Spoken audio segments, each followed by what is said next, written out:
And now stand by for adventure. 3, 2, 1. In the exciting story of Shadows of Suspicion. Bleep, Squeak, and Scratch spent many happy days at their home base on Earth, 00 Island. The Colonel kept busy with new experiments in his lab.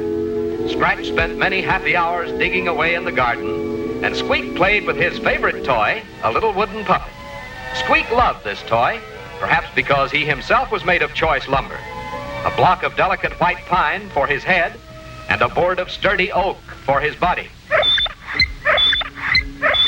Yes, little Squeak was really a wooden puppet, but few could have guessed that he was anything other than a real and very natural little boy. For he certainly was full of mischief like most real little boys, as his friends knew too well. Bleep still recalls the shock of dashing about for almost an hour, dodging what he believed to be flashing meteorites, only to discover later that little Squeak had slipped a handful of fireflies into the Colonel's helmet, just for fun. Another time, Bleep awoke from a sound sleep to find himself covered with green and yellow spots, a sure sign of Futurian frog pox. But little Squeak knew that the colorful dots on the spaceman's helmet were just dabs of paint, for the puppet had put them there himself, just for fun. But it was poor Scratch, the good-natured caveman, who suffered most from this puppet trickery. More than once, his trusty wooden club had been nailed to the floor. And who can recall how many times a scrumptious coconut pie had a hidden balloon inside, just waiting for poor Scratch's knife or fork. Squeak's favorite prank, however, was making shadow pictures on the wall by holding his fingers in front of a bright candle. He would create the shadow of a wolf, then signal for help, and Scratch would dash to the rescue, only to find the puppet rocking with laughter at his joke. The caveman had been fooled by Squeak's shadow pictures of a giant crab, a monstrous crocodile, and a ferocious ostrich.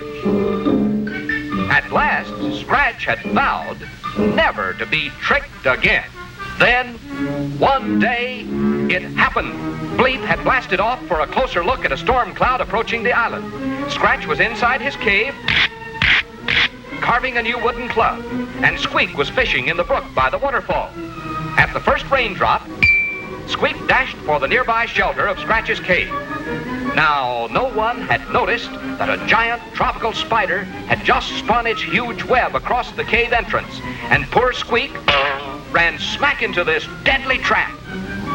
Scratch looked towards the doorway to see the puppet snared in the giant web, but as he watched, the stormy sky outside made his poor struggling friend look like just another of Squeak's own shadow tricks, and Scratch returned to his club carving, determined not to be fooled again, and never dreaming that his little friend was really in trouble this time. Poor Squeak shook with terror as the giant spider appeared, ready to devour him.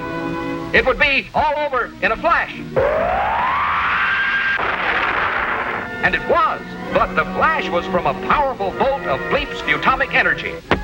Yes, the Colonel had returned just in time to save the puppet. And so a very frightened Squeak, now safe in the arms of his friends, promised faithfully never to call for help unless he was in honest-to-goodness real trouble.